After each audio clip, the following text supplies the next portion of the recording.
Ça y est, j'ai enfin l'électricité. Et c'est vraiment un soulagement. On va arrêter de jongler avec les batteries, de faire de l'économie d'énergie. On va tout simplement utiliser le réseau. Les panneaux solaires feront le reste. Pour l'éclairage, vous m'aviez vu poser un panneau solaire. Maintenant, j'ai de la lumière. Il suffit d'appuyer simplement sur un bouton et de rappuyer pour éteindre.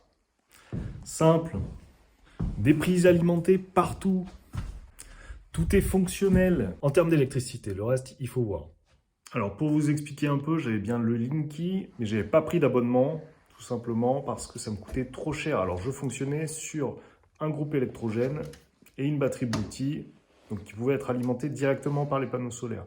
Les panneaux solaires, eux, me permettaient une autoconsommation via cette batterie, mais n'alimentaient pas le réseau électrique parce que c'est un kit et ça ne le permet pas. Alors, j'ai tenu comme ça quelques années, mais pour être sincère, appuyer sur un bouton pour avoir la lumière, c'est quand même plus simple que de jongler avec des prises de courant, voir si oui ou non les batteries sont pleines, si les panneaux chargent ou ne chargent pas. Et quand on bosse, il faut vraiment des choses qui fonctionnent.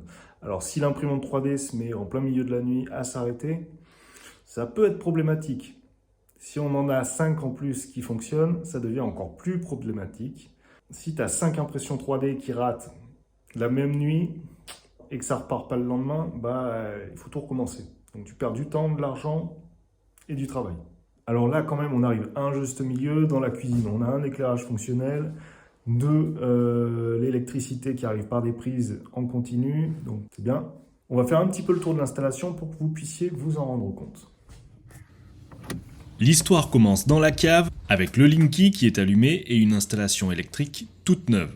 Un disjoncteur en bonne et due forme et là aussi de la lumière et quelques prises. Pour l'éclairage, on est partout sur de la LED. Le jour avec les panneaux solaires, du coup, je consomme rien du tout.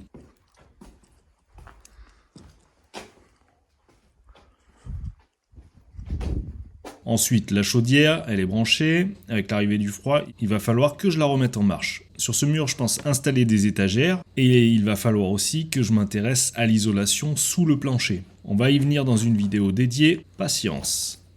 Du côté de la grange, j'ai un point d'éclairage ici, mais hyper puissant. Pour vous dire, il éclaire la totalité de l'intérieur du bâtiment sur tous les niveaux. Et on a même été obligé de réduire la puissance tellement il diffusait de la lumière.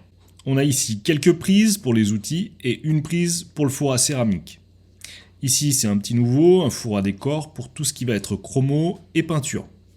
Et là, le V114N que j'utilise d'habitude.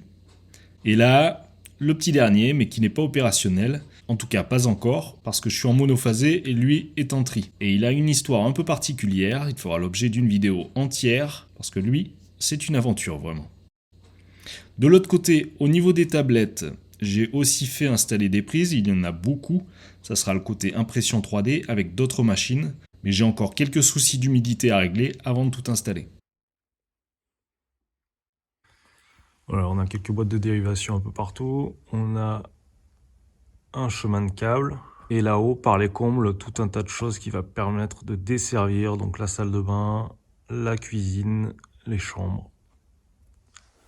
Les combles ne sont pas accessibles facilement, mais on y a installé une VMC pour les pièces où il y a un point d'eau. La cuisine, bien sûr, des prises de courant partout.